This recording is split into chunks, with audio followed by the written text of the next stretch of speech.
जो कि पूर्व केंद्रीय जनजातीय मंत्री रहे हैं, मैं मैडम आर जया से अनुरोध करती हूं कि वे पुष्पगुच्छ देकर श्रीमान जुएल उरांव जी का स्वागत करें। मैं अब मंच पर बुलाना चाहूंगी माननीय केंद्रीय जनजाति कार्य मंत्री श्री अर्जुन मुंडा जी को, माननीय केंद्रीय जनजातीय राज्य मंत्री श्रीमती रेणुका सिंह सरुता को एवं माननीय केंद्रीय इस्पात राज्य मंत्री श्री फग्गन सिंह कुलस्ते जी को कि कृपया मंच पर पधारने का कष्ट करें।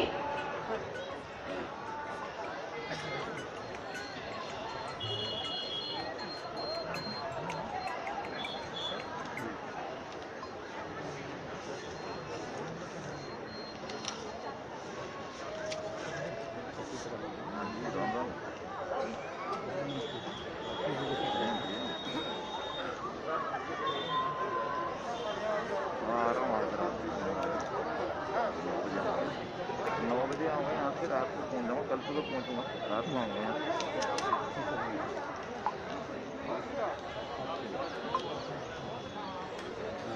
हाँ हाँ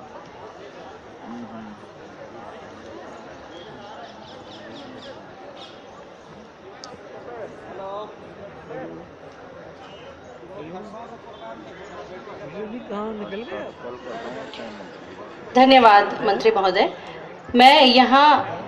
संबोधन के लिए आमंत्रित करना चाहूंगी श्रीमान फग्गन सिंह कुलस्ते, केंद्रीय इस्पात राज्य मंत्री से कि वे कृपया माइक पर आएं और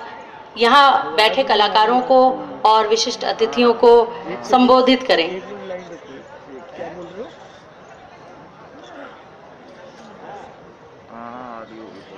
चलो सुबह करता हूँ मैं बात आपसे ना, सुबह बात मंत्री जी। आप कहाँ बैठे हो? गणतंत्रता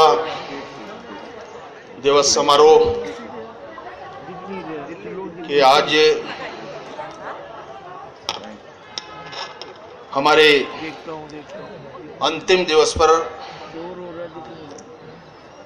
जनजाति मंत्रालय के हमारे मंत्री आदरणीय मुंडा जी और हमारे राज्य मंत्री रेणुका जी और मेरे सामने हमारे पूर्व मंत्री भाई आदरणीय वेल जी, हमारे पीपुर के मंत्री, जनजाति मंत्री, सभी हमारे मेंबर पार्लियामेंट, हमारे सभी देश भर के जनजाति प्रतिनिधि, जनजाति मंत्रालय के सभी अधिकारी और देश भर से जनजाति समाज के प्रतिनिधि जो हमारे इस गणतंत्रता दिवस से समारोह में यहाँ पर विशेष रूप से उपस्थित होने के लिए दिल्ली यहाँ आते हैं और ऐसे जनजातीय समूह के, समुदाय के हमारे उन सभी कलाकारों को, प्रतिनिधियों को मैं इस गणतंत्रता दिवस से के इस समारोह के अवसर पर मैं सबको शुभकामनाएं देता हूं। और ये हमारे देश की ये परंपरा है कि जब भी इस प्रकार का आयोजन गणतंत्रता दिवस समारोह और उस समारोह में देश भर के जो हमारे कलाकार हैं, आर्टिस्ट हैं, उन सब के लिए सम्मान के लिए 26 जनवरी का कार्यक्रम तो होता ही है, साथ साथ जो देश की विभिन्न अलग अलग क्षेत्रों में जो हमारे समुदाय के लोग रहते हैं, अभी उनके अलग अलग ट्रुप से अलग अलग जो प्रतिनिधि, अलग अलग प्रदेशों के जो कलाकार हमारे भाई बहन हैं और सबका अलग अलग प्रस्तुतिकरण आप लोगों ने देखा है। जनजाति मंत्रालय इस प्रकार के कार्यक्रमों को बढ़ावा देती है और इसके साथ साथ जनजाति समुदाय, जनजाति बंधुओं के लिए ये प्रसन्नता का विषय है कि देश भर में आप लोग जब आते हैं तो बहुत सारे अलग अलग ग्रुप में, अलग अलग तिथियों में जो सारे कार्यक्रम होते हैं,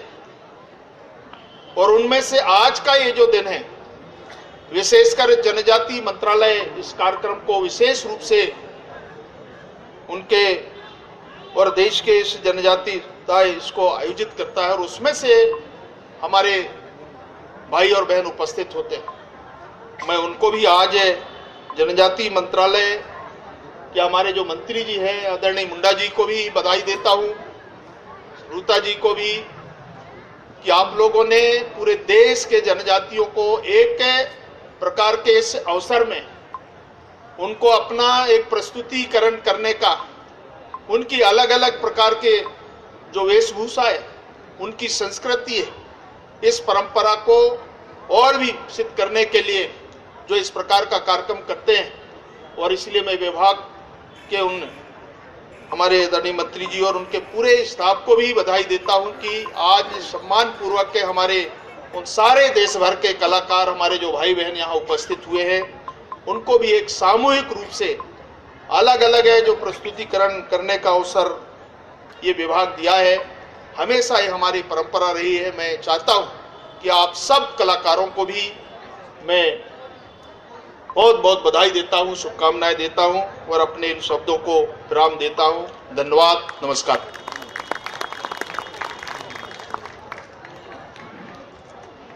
कृपया ध्यान दें, जो भी हमारे कलाकार और अतिथि इस प्रांगण में उपस्थित हैं, कृपया अपने अपने स्थान ग्रहण करें, क्योंकि इस संबोधन के बाद में आप सभी के ग्रुप फोटोज जो हैं वो होंगे। कृपया मंच की ओर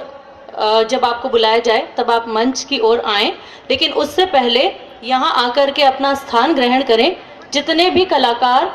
और अतिथिगण यहाँ उपस्थित हैं, कृपया अपना अपना स्थान ग्रहण करें। संबोधन के इस क्रम में अब मैं आमंत्रित करूंगी श्रीमती रेणुका सिंह सरुता, माननीय केंद्रीय जनजाति राज्य मंत्री। मैडम कृपया आएं और यहाँ उपस्थित लोगों को संबोधित करें।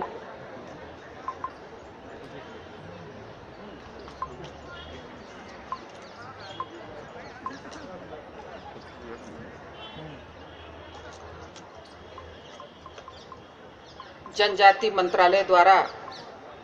आयोजित जनजाति अतिथि और कलाकारों के सम्मान समारोह में हम सबके बीच में उपस्थित हमारे कैबिनेट मंत्री आदरणीय श्री अर्जुन मुंडा जी, इस्पात मंत्री आदरणीय श्री फग्गन सिंह कुलस्ते जी, हमारे सभी सम्मानीय सांसदगण,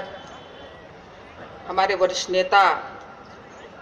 और इस जनजाति मंत्रालय को जिन हाथों ने अपने अथक मेहनत से यहाँ तक पहुँचाया है, ऐसे हमारे सम्मानीय जेलजीओ राव जी, मणिपुर के ट्राइबल विभाग के मिनिस्टर, नाम भूल रही हूँ, यहाँ उपस्थित जनजाति मंत्रालय के सभी वरिष्ठ अधिकारीगण, गणतंत्र दिवस समारोह के लिए पूरे देश से यहाँ आए हुए जनजाति प्रतिनिधि मंडल और सभी कलाकार भाइयों बहनों, मीडिया के साथीगण, आज हम सब लोगों ने अपने आदिवासी भाई बहनों के लोक संस्कृति की प्रस्तुति देखी। 9 प्रदेश के कलाकारों ने अपने अपने राज्यों के संस्कृति का प्रदर्शन किया। ऐसा लगा जैसे यहाँ मिनी भारत इकट्ठा हो गया। छत्तीसगढ़ की मांदरी, गुजरात का टाफला, उत्तराखंड, महाराष्ट्र, सिक्किम, अरुणाचल, लद्दाख, केरल और झारखंड के कलाकारों ने यहाँ पर अपनी अद्भुत प्रस्तुति दी। मैंने देखा, चाहे छत्तीसगढ़ हो, चाहे गुजरात हो, चाहे लद्दाख हो, चाहे झारखंड, कहीं न कहीं हमारी संस्कृति के बोल और संगीत धुन एक दूसरे से मैच होते हैं। छत्तीसगढ़ और झारखंड एक साथ अलग राज्य बने और मैं यहाँ पर सुन रही थी कि दोनों की बोली भी एक है। जब हम नीचे मंच पे बैठे थे तो आदरणीय अर्जुन मुंडा जी ने कहा कि छत्तीसगढ़ में कौन सी बोली बोली जाती है। मैंने कहा कि भाई साहब, छत्तीसगढ़िया, और छत्तीसगढ़िया बोली के बारे में लोग बोलते हैं कि छत्तीसगढ़ी बड़ी गुरुतुर होती है, यानी मीठी होती है, मधुर होती है। तो मैंने कुछ लाइन उनको बोल के बताया कि हम हिंदी में इसे ऐसे बोलते हैं और छत्तीसगढ़ में हम इसे इस तरह से बोलते हैं। तो नमस्कार को हम लोग इस तरह से बोलते हैं कि सबो झनला जय जोहार, जिसको हमारे झारखंड के भाई बहन यहाँ पर जोहार के साथ ही अपनी प्रस्तुति की शुरुआत किए। तो ये नॉर्थ ईस्ट की जो बोली है वो थोड़ी अलग है, साउथ वालों की बोली भाषा थोड़ी सी अलग है, लेकिन जो हिंदी भाषी क्षेत्र है, हिंदी भाषी क्षेत्र की बोली लगभग मिलती जुलती है। तो आज यहाँ हम सब लोगों ने हमारे भाई बहनों के संस्कृति प्रस्तुति को देखा।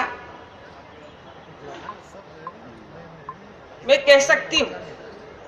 और आप भी कहेंगे कि जो आदिवासी संस्कृति है, देश और दुनिया की सबसे समृद्ध संस्कृति है,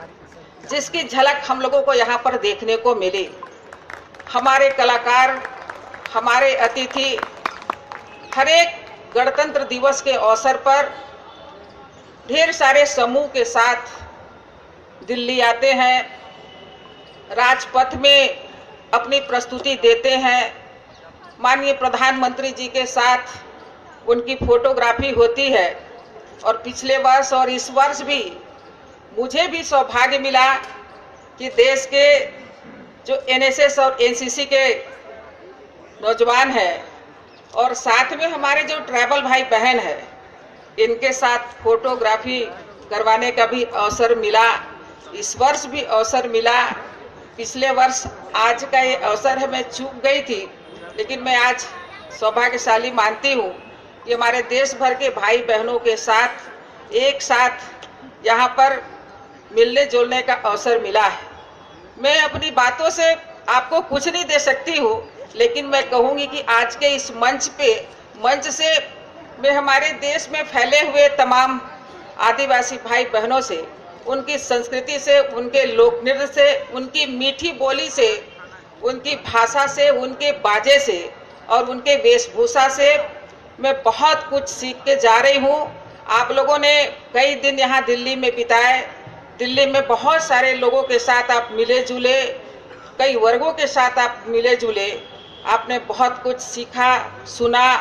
माननीय प्रधानमंत्री जी ने आप सबको भी संदेश दिया,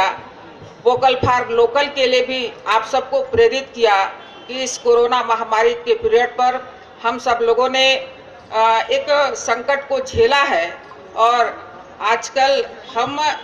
हर समय एक बात कहते हैं आत्मनिर्भर भारत की, और माननीय प्रधानमंत्री जी इस बात को हमेशा कहते हैं कि जब भी कोई संकट आए तो कभी गिलास को खाली नहीं समझना चाहिए, उसे भरा हुआ समझना चाहिए। और इस कोरोना के अवसर पर हमको इस संकट को भी अवसर के रूप में लेना है। और माननीय प्रधानमंत्री जी ने आप सबसे इस बात के लिए भी अपील किया है कि हमें अपने लोकल चीज़ों को देश और दुनिया के सामने लाना है। हमारा जनजाति मंत्रालय ट्राइफेड के माध्यम से वनधन विकास केंद्रों का गठन कर रहा है। आप अपने आसपास जितनी चीज़ें पैदा करते हैं उसके लिए हमारे पास वंधन विकास केंद्र है। इसके साथ साथ जो ऑनलाइन कंपनियां हैं, उन कंपनियों में भी अपने सामान की आप बिक्री कर सकते हैं। हम लोग चाहते हैं कि हमारे देश के जितने भी आदिवासी भाई बहन हैं, सब एक साथ, एक प्रदेश दूसरे प्रदेश, आज जहाँ 9 प्रदेश के हमारे नौजवानों ने अपने कलाकार अपनी प्रस्तुति दी। हम चाहते हैं कि हमारे देश के सभी राज्यों के आदिवासी भाई बहन एक धागे में,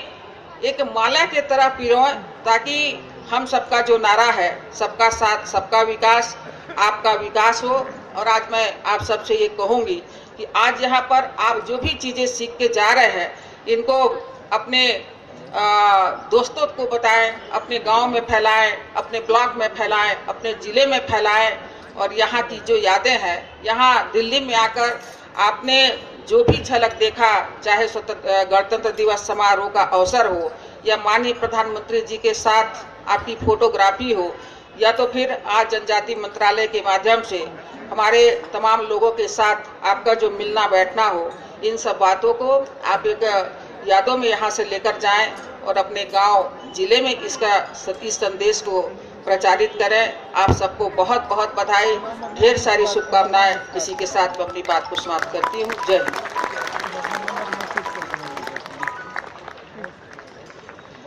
धन्यवाद मैडम। आप और माननीय मंत्री महोदय, ये दोनों ही युवा मंत्री जो हैं, इनके नेतृत्व में वास्तव में हमारा जो ये मंत्रालय है, ये नई ऊंचाइयों, नए आयामों को छुएगा, ऐसी मेरी आशा है। और अब यहाँ मैं एक बार फिर से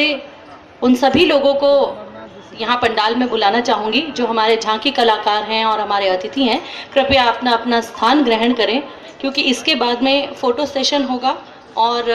आपको जो उपहार हैं वो प्रदान किए जाएंगे। कृपया अपने अपने स्थान पर आकर विराजने का कष्ट करें। मैं अब संबोधन के क्रम में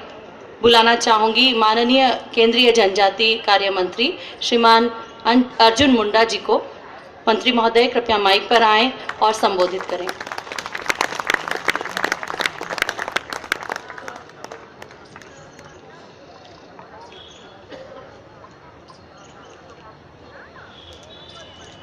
गणतंत्र दिवस के अवसर पर आए देश भर के जनजातीय अतिथि एवं अपने कला संस्कृति एवं परंपरा का नृत्य और गीत के माध्यम से प्रदर्शन करने वाले सभी कलाकार,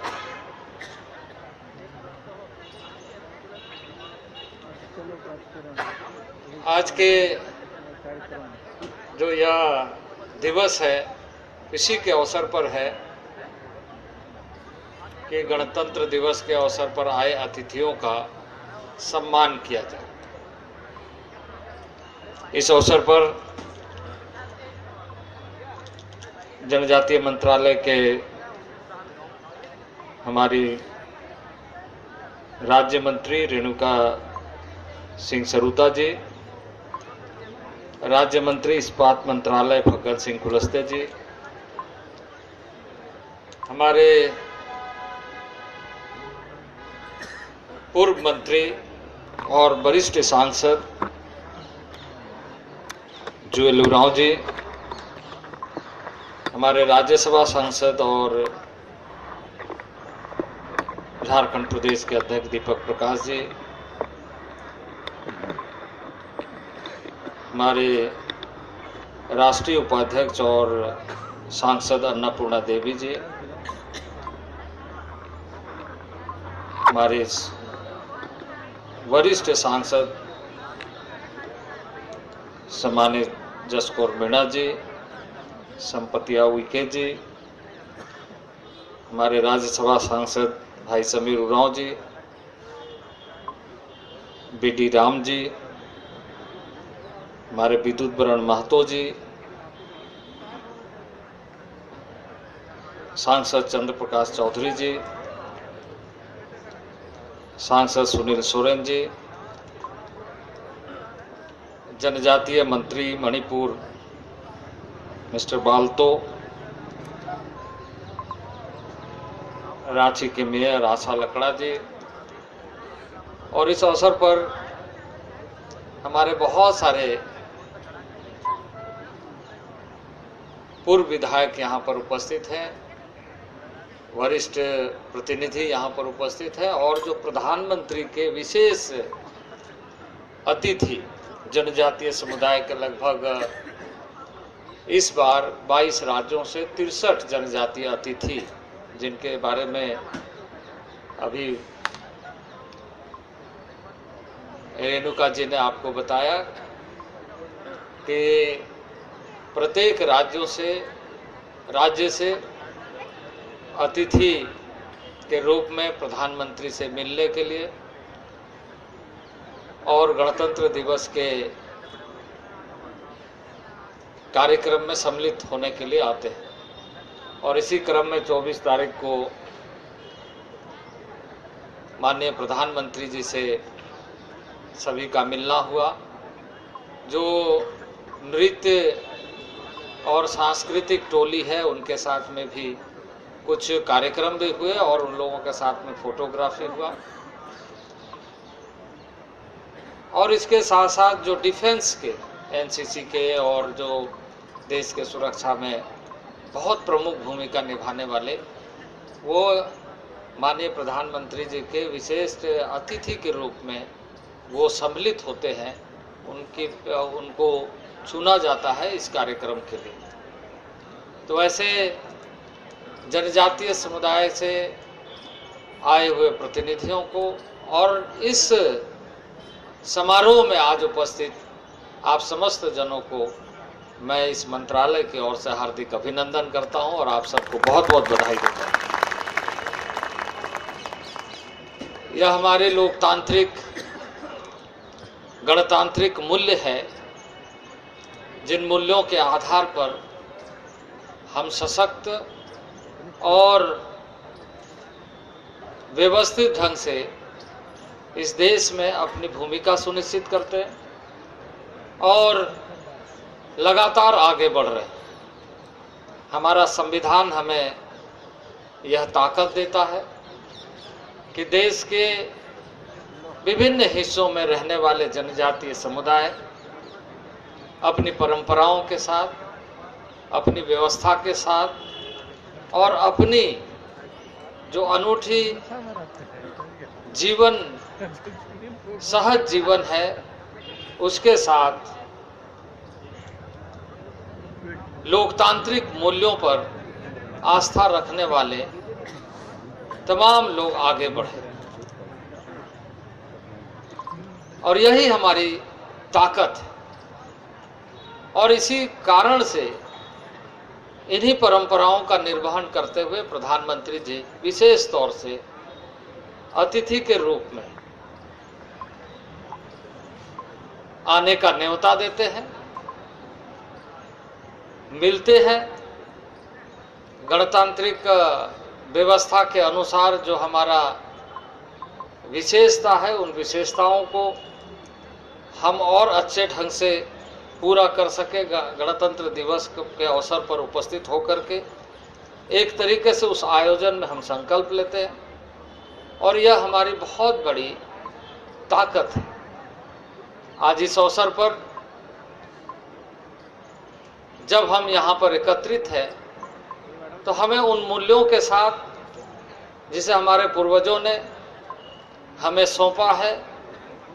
आज़ादी का संघर्ष करते हुए देश को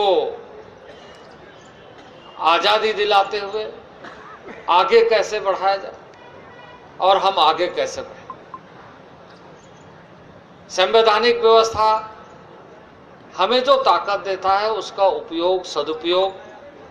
और वह कैसे हमारे जीवन में, हमारे समाज में, हमारे परिवेश में प्रतिबिंब हो, यह सुनिश्चित करना हम सबका दायित्व है। देश का 40% से अधिक हिस्सा जो ज्योग्राफिक एरिया है, उसमें जो हमारा 40% एरिया है वो ट्राइबल, जल जंगल, जमीन और जनजातीय समुदाय। ये 40% हिस्से में इनकी भागीदारी है। उन 40% हिस्सेदारी की जो भूमिका है, वो भूमिका हम कैसे और बेहतर तरीके से पूरा कर सके, इसके लिए संविधान हमें अधिकार देता है। सांस्कृतिक दृष्टि से हम बहुत समृद्ध हैं। देश के उन 40% भूभागों में 700 से अधिक समूह, जनजातीय समूह के रूप में हम रहते हैं। विभिन्न प्रदेशों में कई समूह के रूप में जनजातीय समुदाय है। और यदि हम आज तो कुछ ही नृत्य की प्रस्तुति आपके सामने हुई, या हमने देखा हर साल कोशिश ये होती है कि और कई ऐसे विशेष सुदूरवर्ती क्षेत्र के नृत्य गीत को हम देखें और उस झांकी को हम इस भारत की जो सबसे बड़ी निधि है, क्षमता है, उसको हम दिखाएं। 700 यदि समुदाय है तो 700 समुदाय का 700 प्रकार का नृत्य है जनजाति। आप यहाँ पर जितने उपस्थित है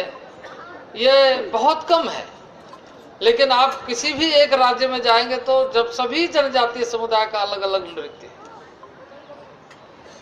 अलग अलग वाद्य यंत्र भी है, और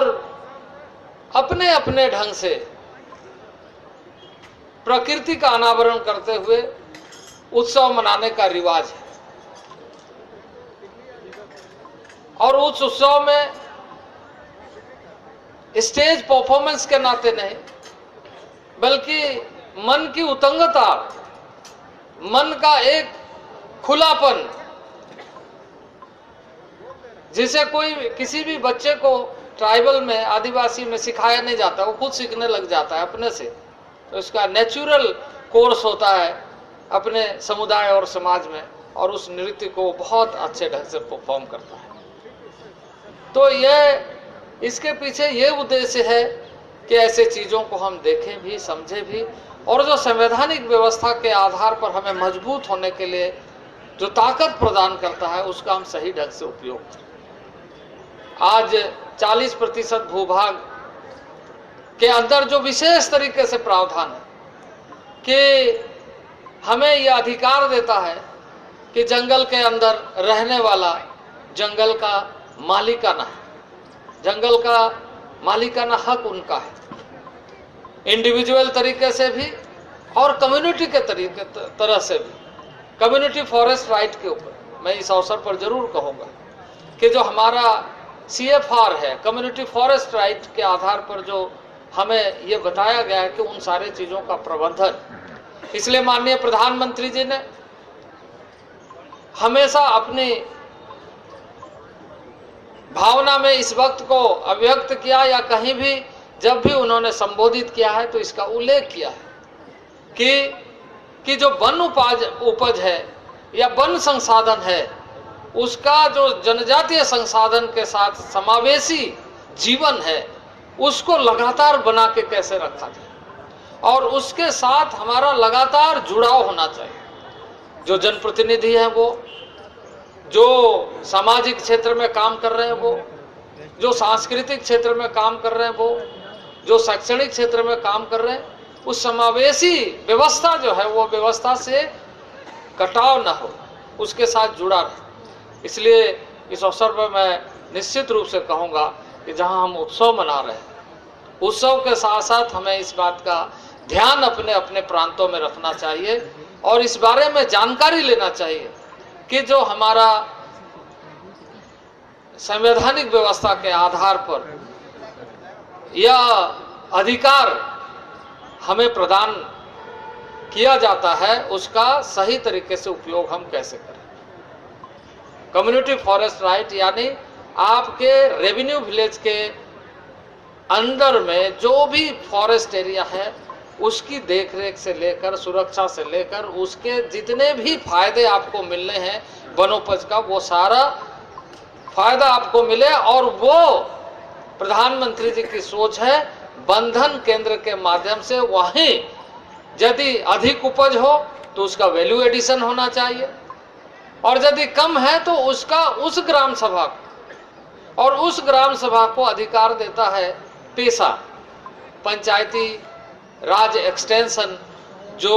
एक्ट है उसके माध्यम से उसको कैसे व्यवस्थित करें। यानी ग्राम स्वराज की जो मूल अवधारणा महात्मा गांधी जी ने देखा था, उस अवधारणा को हम अपने संवैधानिक व्यवस्था के उन अधिकारों के माध्यम से व्यवस्थित करें। पेशा बंधन केंद्र, फॉरेस्ट राइट एक्ट, इन सारे चीजों को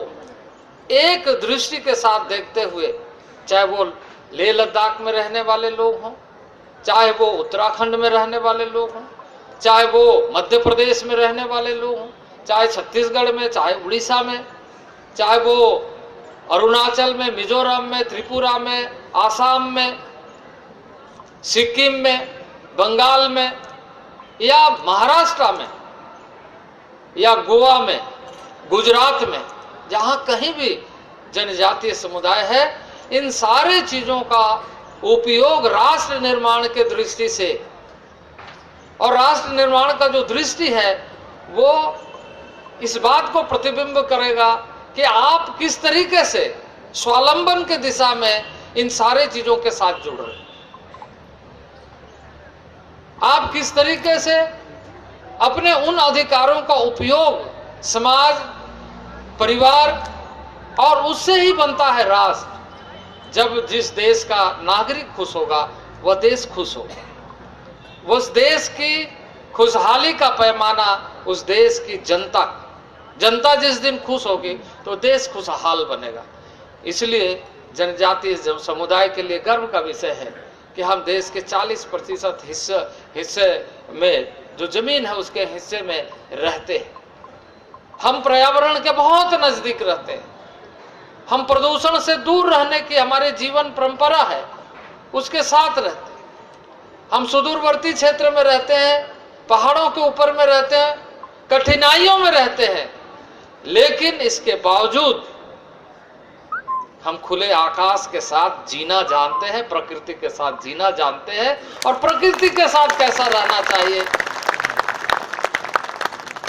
उसका नॉलेज, उसका ज्ञान, उसका वैज्ञानिक दृष्टिकोण, एक भले सुदूरवर्ती क्षेत्र में स्कूल की व्यवस्था ना हो, स्वास्थ्य की व्यवस्था नहीं हो, पेयजल की व्यवस्था नहीं हो, लेकिन इसके बावजूद उन्हें इस बात का ज्ञान है कि प्रकृति को छेड़छाड़ करने से क्या नुकसान होता है। आज दुनिया में बहुत सारी चर्चाएं चल रही है कि प्रकृति में बहुत बड़ा विध्वंस हो रहा है, वातावरण प्रदूषित हो रही है, ग्लेशियर खिसक रहा है, गल रहा है और इस तरह की बहुत सारी ग्लोबल वार्मिंग की चर्चा हो रही है। लेकिन यदि एक शब्द में कहें कि एक सुदूरवर्ती क्षेत्र जो शायद कभी दिल्ली नहीं आया हो, जो कभी देश के राजधानी या कोई ट्रेन में भी नहीं चढ़ा हो, बस में नहीं चढ़ा हो, प्लेन में नहीं चढ़ा हो, वैसे व्यक्ति से जाकर के पहाड़ों में पूछ ले तो प्रकृति का स्पंदन करते वो बता देगा कि जीना है तो कैसे जीना चाहिए कि आपका यह ग्लेशियर गलने से बच सकता है। तो ऐसी ताकत रखने वाले, ऐसे पूंजी रखने वाले, ऐसे व्यवस्थित जीवन जीने वाले लोगों को भी प्रगति के रास्ते पर यह बात ध्यान में रखना जरूरी है कि हम पीछे न छूटे और हम पीछे इस मामले में न छूटे, क्योंकि आज के दिन में जो आर्थिक व्यवस्था है उस व्यवस्था में हम कहां हैं, आज के दिन में हमारा भविष्य किस तरफ जा रहा है। और इस बात को सशक्त बनाने के लिए माननीय प्रधानमंत्री एक व्यवस्था के तहत हमसे जब इस बारे में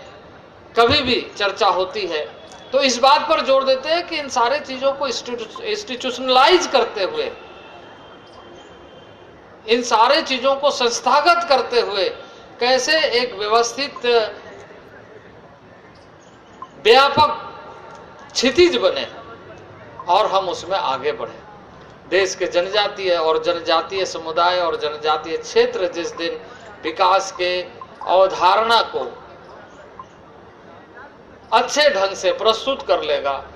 उसी दिन भारत अग्रिम पंक्ति पर आएगा, ये सब जानते हैं, सब मानते हैं। इसलिए हमें ज़्यादा परिश्रम भी करना है, ज़्यादा सतर्क भी रहना है और ज़्यादा जागरूक होकर के हमें काम करना है। आज का यह अवसर हमें संवैधानिक व्यवस्था के तहत अधिकार भी, कर्तव्य भी और आने वाले दिनों का संकल्प भी देता है कि हम आगे किस तरीके से इस वैश्विक व्यवस्था में अपने आप को संतुलित ढंग से आगे बढ़ाएं। आज के अवसर पर बहुत ज़्यादा नहीं कहते हुए मुझे इस बात की प्रसन्नता है कि परंपरागत ढंग से इसके पहले अपने माननीय मंत्री जुवेल उरांव जी,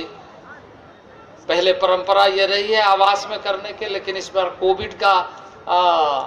एक बड़ा संकट देश झेल रहा है। इस दृष्टि से सोशल डिस्टेंसिंग के तहत कहाँ व्यवस्था अच्छी हो सकती है इसका ध्यान रखते हुए और संख्या को भी थोड़ी सीमित करते हुए इस आयोजन को किया गया है। नहीं तो परंपरा ये थी, पहले जुवेल उरांव जी के यहाँ ये उत्सव माननीय मंत्री के नाते वहाँ पर होता था,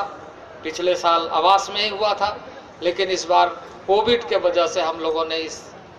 परिसर को चयन किया और मुझे बेहद प्रसन्नता है कि आज आप सभी यहाँ उपस्थित हुए। खास करके मैं उन सभी माननीय वरिष्ठ सांसदों का जो इस कार्यक्रम में शरीक हुए हैं। आइए हम मिल करके जनजातीय समुदाय अपने अधिकारों के बारे में, अपनी परंपराओं के बारे में, अपने कर्तव्य के बारे में और भविष्य का भारत के बारे में, जिसको माननीय प्रधानमंत्री जी ने नई भारत के सपना के रूप में गढ़ने का संकल्प लिया है, उस संकल्प को ध्यान में रखते हुए आगे बढ़े। इन्हीं शब्दों के साथ मैं आप सब लोगों को इस अवसर पर बहुत बहुत बधाई देता हूँ, बहुत बहुत शुभकामनाएं देता हूँ और आशा रखता हूँ कि आने वाले वर्ष में गणतंत्र दिवस के अवसर पर फिर इस तरह के आयोजन में हम सब मिलेंगे। हमारे जुवेल उरांव जी की इच्छा थी कि बाजा बज रहा है, डोमकोचिया, थोड़ा नाचना चाहिए, तो हमने कहा कि ये एक औपचारिक कार्यक्रम कुछ है, सब बच्चे कुछ लोग तो अपने अपने वेशभूषा में है और कुछ बिना वेशभूषा ऐसा ही है कि उसके बदन में कुछ नहीं, ठंडा का समय है। तो मैंने कहा कि फोटोग्राफी का काम हो जाए, उसके बाद नगाड़ा ढोल तो हमारा रेडी है, हम लोग सब मिल करके डोमकोचिया नाच सकते हैं। क्योंकि जब भी बाजा बजता है तो आदिवासी अपने आप में उफान मारने लग जाता है कि कब स्टेज में हमको मौका मिले, क्योंकि उनका तो कोई स्टेज बना बनाया नहीं होता, जहाँ नाचता वही स्टेज हो जाता है। ये हमारा जनजातीय जीवन है। इन्हीं शब्दों के साथ मैं आप सबको पुनः बहुत बहुत शुभकामनाएं और बधाई देता हूँ। बहुत बहुत धन्यवाद।